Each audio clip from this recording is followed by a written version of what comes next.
നമസ്കാരം സുഹൃത്തുക്കളെ, ഒടുവിൽ ആ സിനിമയ്ക്ക് ഒരു പേരായിരിക്കുകയാണ്. അതെ, എസ് രാജമൗലി എന്ന ബ്രാൻഡിൽ നിന്നുള്ള പുതിയ സിനിമ വാരണാസി. എന്തുകൊണ്ടാണ് വാരണാസി ഇത്രയും സ്പെഷ്യൽ ആവുന്നത്, അല്ലെങ്കിൽ നമ്മൾ ഇത്രയും എക്സൈറ്റഡ് ആയി അതിനുവേണ്ടി കാത്തിരിക്കുന്നത്? നോക്കാം അതിൻ്റെ കാരണങ്ങൾ. റീസൺ നമ്പർ 1, ഈ സിനിമ ഒരുക്കുന്നത് എസ് രാജമൗലിയാണ്.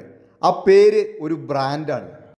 രാജമൗലി എന്താണ് ഒരുക്കാൻ പോകുന്നത് എന്നറിയാനുള്ള ആകാംക്ഷ അത് തന്നെയാണ് വാരണാസിയെ ഇത്രയും സ്പെഷ്യൽ ആക്കുന്നത്. രണ്ടാമത്തെ റീസൺ, അതെ, വാരണാസി എന്ന പ്ലോട്ട്. മൂന്നാമത്തെ റീസൺ, അത് മറ്റാരുമല്ല. നാലാമത്തെ റീസൺ, എം കീരവാണി. ഒരു സിനിമയെ അതിൻ്റെ മ്യൂസിക് കൊണ്ട് എലിവേറ്റ് ചെയ്യാൻ സാധിക്കുന്ന സംഗീത സംവിധായകൻ. അഞ്ചാമത്തെ റീസൺ, ഒരു യുവനടൻ ഒരു ഇന്റർവ്യൂവിൽ പറഞ്ഞു, എനിക്ക് മലയാളം സിനിമയുടെ ബ്രാൻഡ് അംബാസിഡർ ആകണം. ഈ വീഡിയോ പൂർണ്ണമായി കാണാൻ നമ്മുടെ യൂട്യൂബ് ചാനൽ സന്ദർശിക്കുക.